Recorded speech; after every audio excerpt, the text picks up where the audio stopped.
ভিন্ন স্বাদের গল্পের সমাহার চ্যানেলে আজ পরিবেশন করব লেখক অজেয় রায়ের লেখা একটি মজার গল্প। আজ যে গল্পটি আপনাদের সামনে পাঠ করে শোনাবো, গল্পটির নাম পকেট মারার ফলাফল। গল্প পাঠ ভালো লাগলে গল্পের শেষে একটা লাইক করে দেবেন, চ্যানেলটিকে সাবস্ক্রাইব করে আমার পাশে থাকবেন। তো চলুন শুরু করা যাক লেখক অজেয় রায়ের লেখা মজার গল্প পকেট মারার ফলাফল। বেলা 1টা নাগাদ, গ্রীষ্মকাল। দীপক খেয়ে দিয়ে একটু দিবা নিদ্রার উপক্রম করছে। ভবানী প্রেসের পিয়ন এসে জানালো, বাবু ডাকছেন, জরুরি দরকার, এখুনি যেতে বললেন। যাত চলে। দীপকের মেজাজ গেল খিঁচড়ে। ডাকার আর সময় পেল না, কিন্তু যেতেই হবে, সম্পাদকের তলব। ঝাঁ ঝাঁ রোদ্দুরে সাইকেল চেপে বেরুলো দীপক। বোলপুর শহর, ভবানী প্রেস। লম্বা প্রেস ঘরটার এক কোণে কাঠের পার্টিশন ঘেরা প্রেস মালিক ও সাপ্তাহিক বঙ্গবার্তার সম্পাদকের ছোট্ট অফিস ঘর। দীপক সম্পাদকের কামরার দরজা ঠেলে ঢুকে জিজ্ঞেস করে, কি ব্যাপার, ডেকেছেন কেন? সম্পাদক কুঞ্জবিহারী মাইতি খাড়া হয়ে বসেছিলেন চেয়ারে, বোধহয় দীপকের প্রতীক্ষায়। গম্ভীর স্বরে বললেন, বসো। কুঞ্জবিহারী মাঝ বয়সী, শ্যাম বর্ণ মোটা সোটা মানুষ, ঝাঁটা গোঁফ, থমথমে মুখের ভাব। দীপক আন্দাজ করে গুরুতর কিছু ঘটছে। সে বসে পড়ে সম্পাদকের টেবিলের উল্টো ধারের চেয়ারে। দীপক রায় বঙ্গবার্তার একজন রিপোর্টার, বয়স বছর 30, গ্রাজুয়েট। পারিবারিক ব্যবসা দেখাশোনার ফাঁকে ফাঁকে করে সাংবাদিকতা। এ কাজে তার বেজায় উৎসাহ। সম্পাদকের প্রিয় পাত্র সে। কুঞ্জবিহারী ধীর স্বরে বললেন, জানো আজ কি হয়েছে? সকালে বাজার করতে গেছি, বাড়িতে কুটুম এসেছে। মাছটা বেশ দেখে শুনে কিনে দাম দিতে পকেটে হাত দিয়ে দেখি টাকা নেই। গন উধাও, পকেট মেরে দিয়েছে। কোথায় রেখেছিলেন, কোন পকেটে? সামনের বুক পকেটে, যেমন নিত্যদিন রাখি। কেলেঙ্কারি ব্যাপার। তখন মাছ কেটে কুটে আমার ঝুলিতে। মাছ জমা রেখে একজনের থেকে টাকা ধার করে দাম মিটিয়ে বাড়ি ফিরলাম। শুধু কি টাকা লস, কেসটা রটতেই ভিড় জমে গেল। কত যে উপদেশ বর্ষণ, কানে এলো মন্তব্য, কেয়ারলেস, যাবেই টাকা, আরও কত গায়ে জ্বালা ধরানো কমেন্ট, যেন ইচ্ছে করেই গচ্চা দিয়েছি। বাড়িতে কিছু বলতে পারিনি লজ্জায়। গিন্নি তাহলে 1 হাত নেবেন। অমন ফার্স্ট ক্লাস ট্যাংরা মাছের স্বাদই পেলাম না সেদিন। দীপকের মনে রাগ জমে। বলে, লোকে তো ভুল বলেনি, সামনের বুক পকেটে বেশি টাকা রাখে কেউ, তার ওপর ভিড় বাজার। তা এটা জানাতে আমায় এখন টেনে আনলেন? বিকেলে বললে হতো না? এই সামান্য ব্যাপার, আমার দুপুরের ঘুমের 12টা। ও, সামান্য ব্যাপার? ফুঁসে ওঠেন সম্পাদক। আমারও যে দুপুরের ঘুমটা গেল, এত হেনস্থা হলো, সেটা বুঝি কিছু নয় বটে। বঙ্গবার্তার সম্পাদকের পকেটে হাত দেয় বোলপুরের পকেটমার, ভেবেছে কি? আহা, ওরা সবাই কি আর চেনে আপনাকে? এটা ওদের প্রফেশন, এমন সোজা শিকার পেয়েছে। চেনে না বলছো? বেশ, এবার ওদের চিনতে বাধ্য করব, বোলপুরের সব পকেটমারদের। কত গেছে জানতে চায় দীপক। 250। টাকাটা বড় কথা নয়, কিন্তু প্রেস্টিজ। কেন, আমি একবার লিখিনি বঙ্গবার্তায় পকেটমারদের নিয়ে? লিখিনি? আরও অনেক অপরাধীর মতো কেউ জন্মেই পকেটমার হয় না। অভাব আর আরো নানান পরিস্থিতির কারণে ছেলে বয়সে এই লাইনে আসতে বাধ্য হয়। ক্রমে তারা মার্কা মারা পকেটমার হয়ে যায়। পরে ইচ্ছে হলেও আর সৎভাবে রোজগারের উপায় খুঁজে পায় না। মনে আছে লেখাটায় আমি কত সমবেদনা জানিয়েছিলাম পকেটমারদের? সিম্পাথি মনে আছে? কতকগুলো ঠিকানা ছাড়া চিঠি এসেছিল দপ্তরে। খুব সম্ভব পকেটমারদের কাছ থেকে আমায় ধন্যবাদ জানিয়ে। আর আজ এই প্রতিদান! অকৃতজ্ঞ! রাগে কুঞ্জবিহারী গোদা হাতে দুম করে এক কিল মারেন টেবিলে। টেবিলের কাগজপত্রের তারা আধ বিঘট্টাক লাফিয়ে উঠে ফের চিৎপাত হয় টেবিলে। কুঞ্জবিহারীর গমগমে উত্তেজিত কণ্ঠ এবং কিলের শব্দে ব্যাপার কি ঘটছে জানতে কৌতূহলী বৃদ্ধ কম্পোজিটর হরিবাবু দরজার কপাট একটু ফাঁক করে উকি মারেন। কি চাই? সম্পাদক তেড়ে ওঠেন। না মানে, তোতলান হরিবাবু। ডোন্ট ডিস্টার্ব, সিরিয়াস কাজের কথা হচ্ছে। গর্জে ওঠেন কুঞ্জবিহারী। হরিবাবু শুরুত করে কেটে পড়েন। শোনো দীপক, আমি একটা প্ল্যান ভেবেছি, তোমায় ডেকেছি সেটা বলবো বলে। তা আমি আগেই আন্দাজ করেছি, মনে ভাবে দীপক। সে নিরীহ স্বরে বলে, কি প্ল্যান? বোলপুরের পকেটমারদের বিরুদ্ধে আমি মহাসমরে নামতে চাই। যুদ্ধ, তবে হাতাহাতি নয়। আর হাতাহাতির ইচ্ছে থাকলেও ওদের পাচ্ছি কই? আমি লড়বো কলম দিয়ে, বঙ্গবার্তায় লিখে। বোলপুরের পকেটমারদের বিরুদ্ধে লাগাতার প্রেপাগান্ডা করে খুঁচিয়ে তুলব বোলপুরের থানা, পুলিশ, এমএলএ, পাবলিক সব্বাইকে। আগুন ঝরা লেখার পর লেখার সঙ্গে থাকবে আরো হরেক রকম প্রোপাগান্ডা। এ কাজে তুমি হবে আমার প্রধান সহায়। এই জন্যেই ডেকে পাঠিয়েছি তোমায়। প্ল্যানগুলো বলছি একে একে, তুমিও সাজেস্ট করো কিছু মাথায় এলে। পরের সপ্তাহে বঙ্গবার্তায় সম্পাদকীয় লেখা বেরুলো বোলপুরের পকেটমারদের বিরুদ্ধে। হেডিং বড় বড় অক্ষরে, সাবধান সাবধান সাবধান। নিচে, ইদানিং বোলপুর শহরে পকেটমারের উপদ্রব ভীষণ বেড়েছে। পকেটমারদের স্বর্গরাজ্যে পরিণত হয়েছে বোলপুর।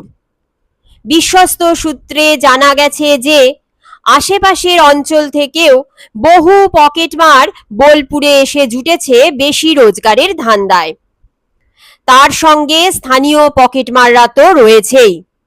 বোলপুরের নিরীহ সৎ বাসিন্দাদের পকেটের টাকার কোনো নিরাপত্তা নেই আজ, ইত্যাদি ইত্যাদি। এর সঙ্গে যোগ হলো অভিনব পোস্টার প্রচার। সেই দিন থেকেই পোস্টারগুলো ৩-৪ দিন ধরে দীপক লিখেছিল বাড়িতে বসে। তার ভাইপো ছোটন আর ভাইজি ঝুমা ছিল এ কাজে তার সহকারী। বড় বড় সাদা কাগজে দীপক পেন্সিলে লিখে দিয়েছিল পোস্টারের ভাষা।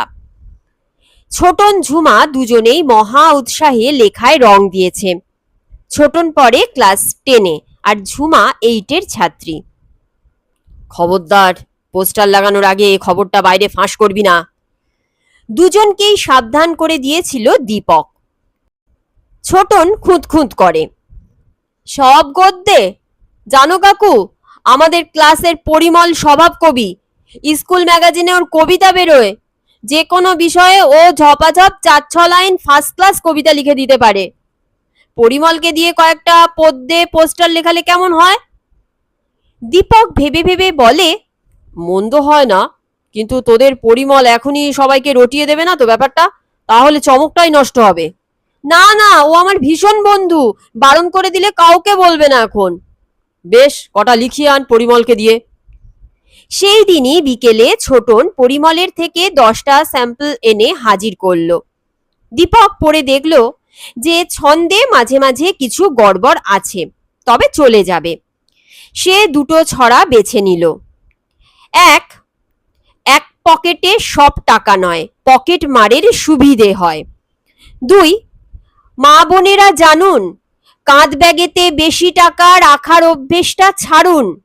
কেটে নিলে ব্যাগের ফিতে, টাকার শোকে ঘুম হবে না রাতে। যেদিন বঙ্গবার্তায় বোলপুর শহরে পকেট মারার উপদ্রব নিয়ে প্রথম সম্পাদকীয়টা বেরুলো, সেই দিনই বোলপুরের লোক হতচকিত হয়ে গেল শহরের নানা জায়গায় পকেটমার থেকে সতর্ক করে অভিনব সব পোস্টার দেখে। পোস্টার লাগানোর জন্য জনবহুল স্থানগুলি বেছে নেওয়া হয়েছে, যেমন rail station, bus terminus, cinema hall, হাসপাতাল, পোস্ট অফিস, ব্যাংক, চৌরাস্তার মোড়, বাজারে ঢোকার পথ, যেখানে মোটা টাকা পকেটে লোকের ভিড় হয় বেশি।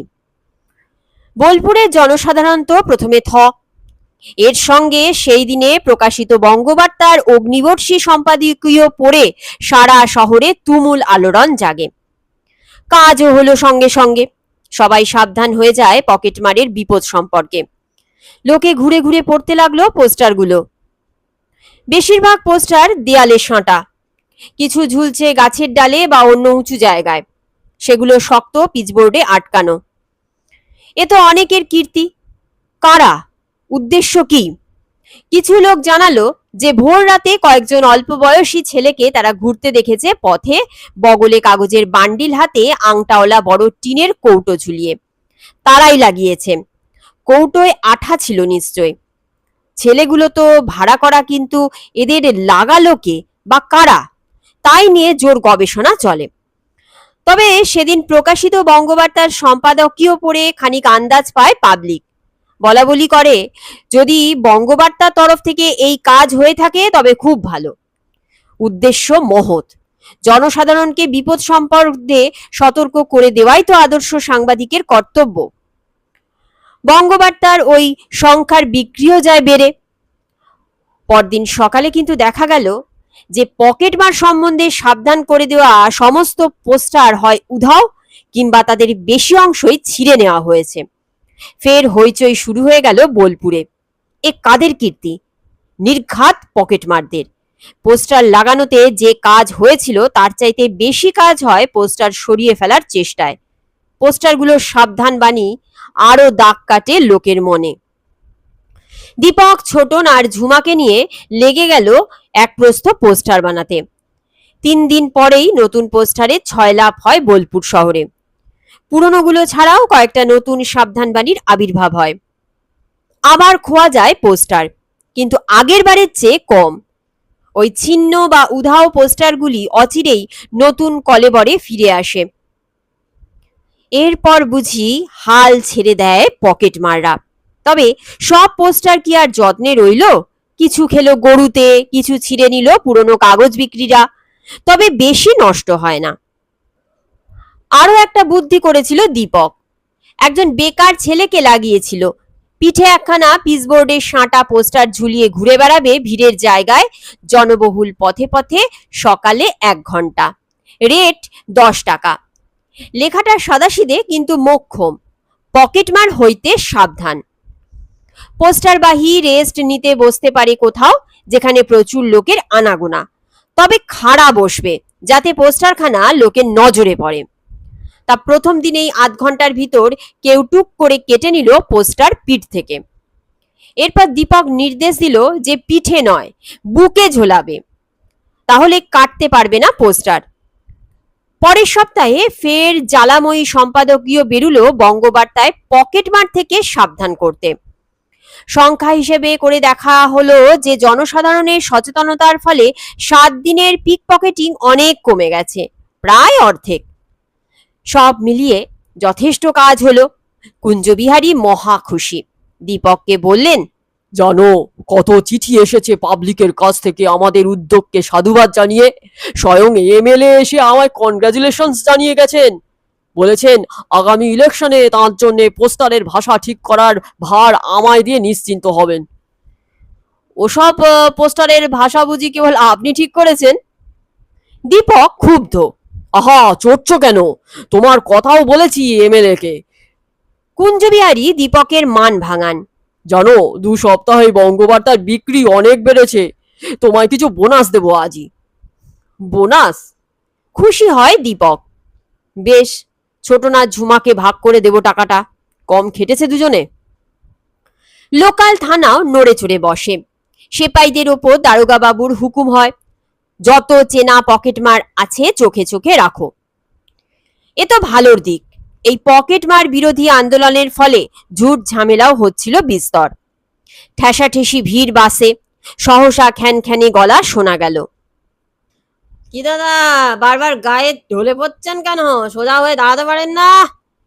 সমান তেজে উত্তর হয়, ঢলাঢলি আপনি কম করছেন না মশাই, আমার গায়ে কবার পড়লেন খেয়াল আছে? কি করব, যা ঝাঁকুনি। আমারও তো সেম প্রবলেম, শুধু নিজেরটাই ভাবছেন কেন? অন্য এক ভর্তি বাস, হঠাৎ চিৎকার, এ কি, আমার বুক পকেটের ওপর হাত কেন? উত্তর হয় জোর গলায়, কারণ এগোচ্ছি, রড ধরছি, নামবো। আপনার পকেট ঘেঁষে রড না ধরলে যে হুমড়ি খেয়ে পড়বো। বেশিরভাগ দণ্ডায়মান প্যাসেঞ্জার এক হাতে তার পকেটের টাকা আগলাচ্ছে, অন্য হাতে মাথার কাছে রড ধরে ল্যাকপ্যাক করছে। টাল সামলাচ্ছে বাসের ঝাঁকুনিতে, দু হাতে রড আঁকড়ে সোজা হয়ে দাঁড়াতে যে ভরসা নেই। ছোটন একদিন কাঁদো কাঁদো হয়ে বলল, কাকু, আমার টাকা মেরে দিয়েছে পকেট থেকে, 2 টাকা আইসক্রিম খাবো বলে নিয়ে যাচ্ছিলাম। কোন পকেট থেকে? জামার বুক পকেট। কিভাবে মারলো? তা জানি না, একটা বড় ছেলে সামনে এসে আমায় ধাক্কা মারলো, নিজেই মারলো, আবার আমায় ধমকালো, এই দেখে পথ চল। তার একটু বাদেই পকেটে হাত দিয়ে দেখি নোটটা নেই। বুক পকেটে রাখিস কেন? প্যান্টের পকেটে রাখতে পারিস না?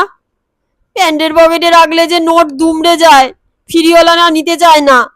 প্যান্টের পকেটে আরো জিনিস ছিল তো, মার্বেল, আমচুর, টফি, চটচটে হয়ে যায় নোট। দীপক আর কথা না বাড়িয়ে ছোটনকে 2 টাকা দিয়ে বলল, ঠিক আছে, নে, বুক পকেটে রাখবি না খবরদার। আর একদিন ভবানী প্রেসের হরিবাবু কুঞ্জ বিহারীকে গিয়ে নালিশ জানালেন করুণ মুখে, দেখেন কাণ্ড, মাত্র 5টি টাকা নিয়ে বাজারে গিয়েছিলাম হাট করতে, মেরে দিল। আলু কিনে দাম দিতে পকেটে হাত দিয়ে দেখি নেই, গরিবের কি লোকসান। কোন পকেটে রেখেছিলেন? বুকের কাছে, ভিতরের পকেটে। সামান্য টাকা নিয়ে যাই বাজারে, কখনো তো মার যায়নি, সবাই জানে আমার অবস্থা। মোটা টাকার দিকেই তো নজর পকেট মারদের। কুঞ্জবিহারী বুঝলেন ব্যাপার। প্রতিশোধ। বঙ্গবার্তায় পকেট মারদের বিরুদ্ধে জেহাদের কারণে।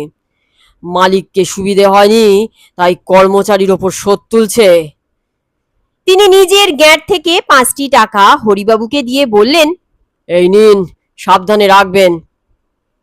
এরপরেই ঘটল এক চমকপ্রদ ঘটনা। সন্ধ্যায় বাড়ি ফিরছে দীপক, একটু নির্জন জায়গায় কেউ ডাকলো, দাদা, ও দাদা।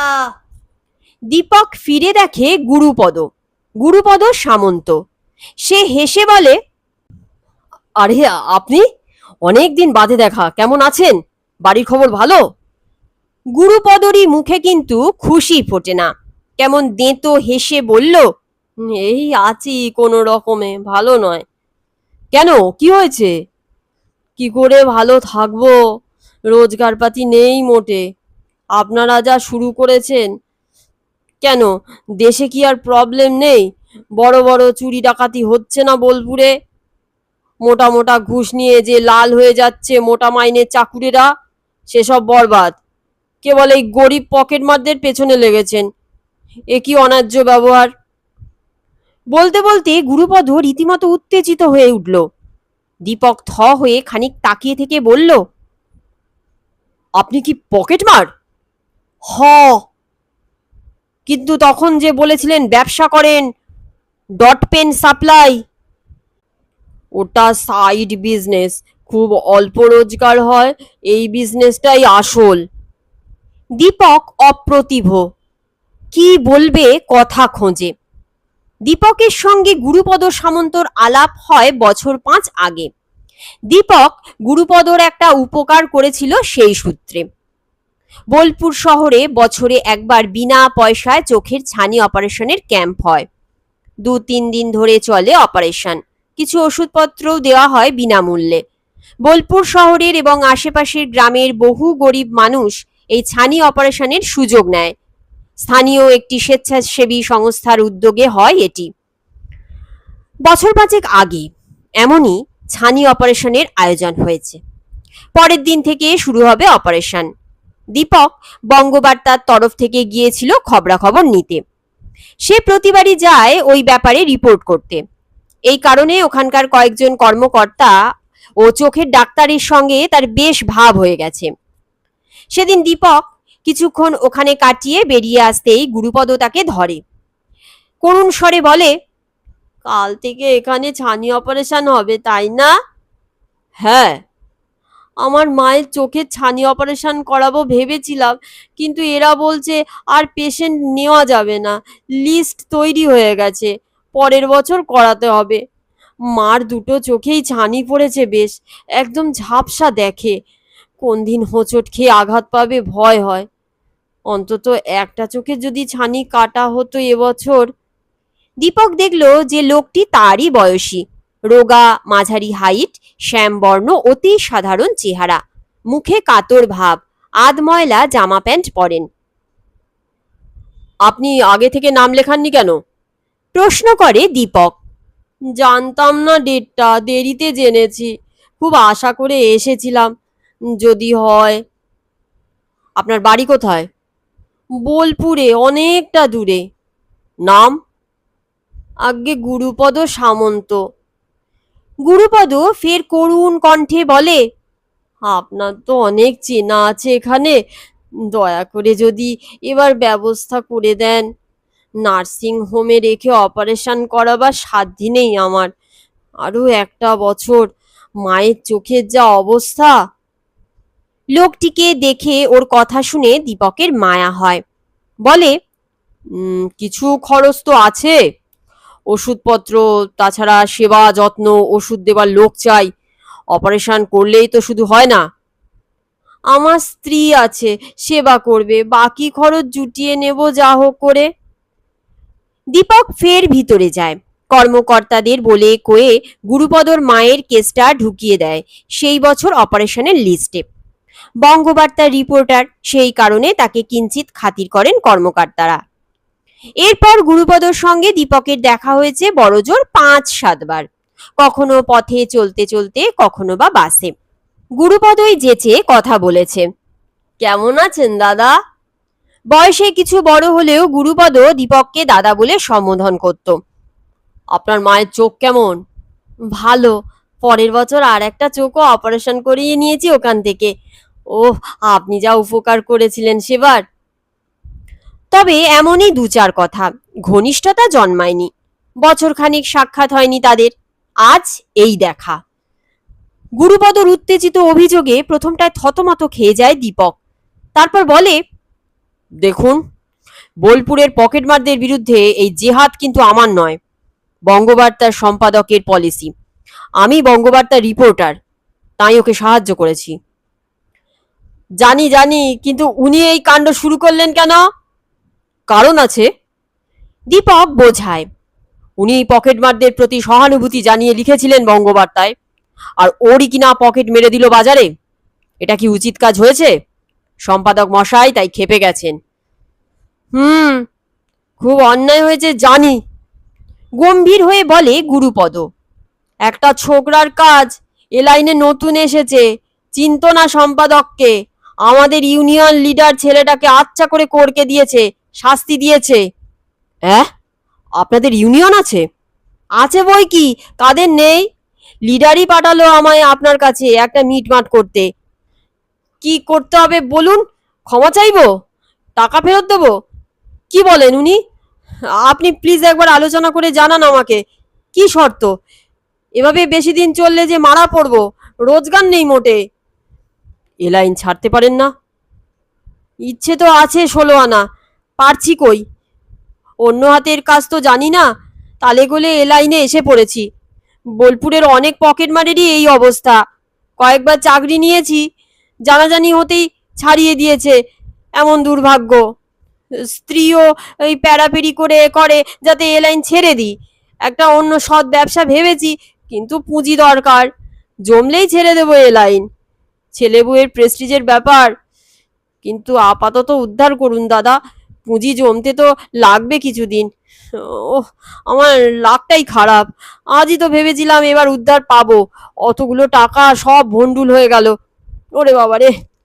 গুরুপদ কপাল চাপড়ায়। কেন, কি হয়েছিল? দীপক কৌতূহলী। অদ্ভুত কেস। আজ সকালে উদ্ধারণপুরের বাসে আসছি বোলপুরে। বেশ ভিড় বাসে। একজনের পকেট সাফ করে দিলাম। হাতে ছুঁয়েই বুঝেছিলাম বড় নোট অনেকগুলো। লোকটা কিচ্ছু টের পায়নি। টাকাগুলো হাতে নিয়েই আমার অ্যাসিস্ট্যান্টের কাছে চালান করে দিলাম। সে টুক করে নেমে গেল পরের স্টপে। লোকটা নামলো আমি নামার আগের স্টপেজে। আমি ঠায় নজর রাখছি লোকটাকে।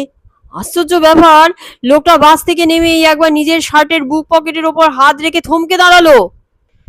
কয়েক সেকেন্ড থেমে সে আবার হাঁটতে শুরু করলো নির্বিকার ভাবে, যেন কিছুই হয়নি। পরে অ্যাসিস্ট্যান্টের থেকে টাকাগুলো পেয়ে দেখি 500 টাকার 10খানা নোট। কি বলবো দাদা, দারুণ ফুর্তি হয়েছিল। অ্যাসিস্ট্যান্টকে ভাগ দিয়েও মোটা লাভ থাকছে। তারপর কেমন খটকা লাগলো। নোটগুলো ভালো করে পরীক্ষা করে দেখি সব জালি নোট। ভাগ্যিস ভাঙাতে যায়নি। জাল নোট? হ্যাঁ, নোট আমি খুব চিনি।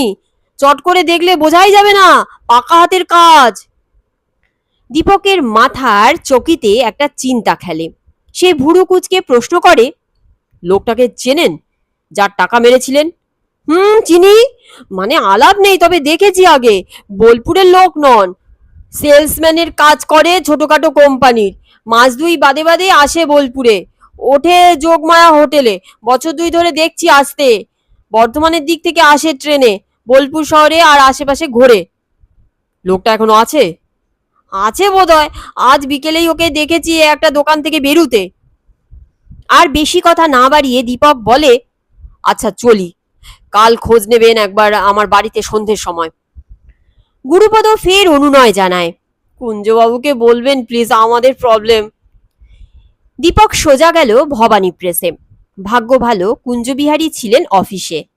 দীপক সম্পাদকের সামনে বসেই বলে, আচ্ছা, এই পকেটমারদের বিরুদ্ধে অভিযান কি চালিয়েই যাবেন? অনেকদিন তো হলো। কেন? সম্পাদক যেন রুষ্ট। মানে দেশে বোলপুরে আরো কত ইম্পর্টেন্ট প্রবলেম আছে, পকেট মারা তো আচ্ছা টাইট খেয়েছে। আরো টাইট দেব, বেঈমান। ওরা ক্ষমা চাইতে প্রস্তুত। ও একটা চ্যাংড়ার কাজ, তাকে ওরা খুব শাসন করেছে। তুমি জানলে কিভাবে? ওদের একজনের সঙ্গে আমার কথা হয়েছে, ওরা অনুতপ্ত। অনেকেই এ লাইন ছেড়ে দিতে চায় অন্য কাজ পেলে, পেট চালাবার মতো। পাচ্ছে না। কতজন? তা 10-12 জন। অতজনকে তো আমি কাজ দিতে পারবো না।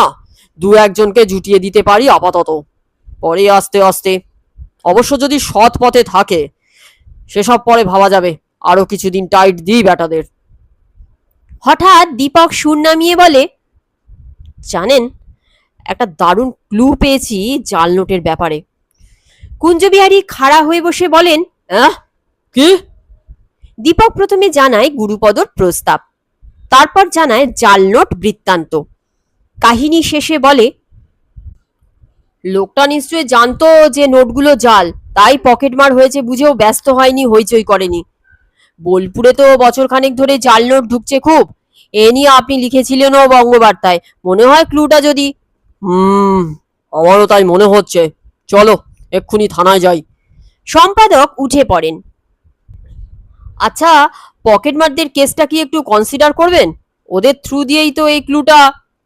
সে পরে ভাববো, চলো চলো। দীপককে প্রায় টানতে টানতে কুঞ্জবিহারী বেরিয়ে গেলেন।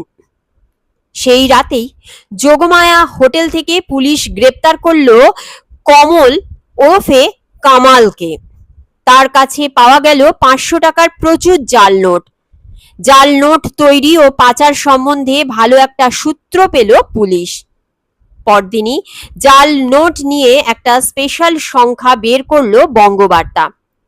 অন্য সংবাদপত্রগুলো খবরটা পেল কিছু দেরিতে। এটা অবশ্য দারোগা বাবুর সঙ্গে চুক্তি করে নিয়েছিলেন কুঞ্জবিহারী। হু হু করে কাটতি হলো স্পেশাল সংখ্যা বঙ্গবার্তার। কয়েকদিন বাদে গুরুপদকে সঙ্গে নিয়ে সম্পাদকের কামরায় ঢুকলো দীপক। রাশ ভারী কুঞ্জবিহারীর সামনে বসে গুরুপদ জড়সড়।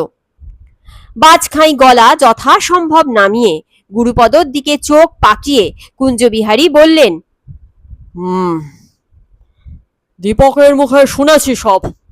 অলরাইট, আপাতত বোলপুরের পকেটমারদের বিরুদ্ধে প্রোপাগান্ডা বন্ধ রাখতে পারি, কিন্তু আমার কয়েকটা শর্ত আছে, কন্ডিশন। আগে কি? ক্ষীণ কণ্ঠে বলে গুরুপদ। ভবানী প্রেস বা বঙ্গবার্তার কোনো স্টাফের পকেট মারা চলবে না, তাদের বাড়ির লোকেরও নয়। আগে তাই হবে, সম্মতি জানায় গুরুপদ। কোনো ছোট ছেলে মেয়ে কিংবা কোনো গরিব মানুষের পকেট মারা চলবে না। আগে গরিব বড় লোক ধরা বেশ মুশকিল, গুরুপদ মিনমিন করে। অনেক পয়সাওয়ালা লোক এমন ময়লা সস্তা ড্রেস পরে থাকে। ঠিক আছে, পরে জানতে পারলে তখন ফেরত দেবে। ফেরত কিভাবে? তখন পুলিশে ধরবে যে। অলরাইট, তাহলে বঙ্গবার্তার পোস্ট বক্সে টাকাটা ফেলে দেবে একটা খামে ভরে, চিরকুটে লিখবে কার টাকা, আমি ফেরত দেবার ব্যবস্থা করব। আগে তাই হবে যদি জানতে পারি। গুরুপদ রাজি। হ্যাঁ, কেউ যদি পকেট মারার লাইন ছেড়ে অন্য অনেস্ট লাইনে আসতে চায়, আমি যথাসাধ্য সাহায্য করতে প্রস্তুত।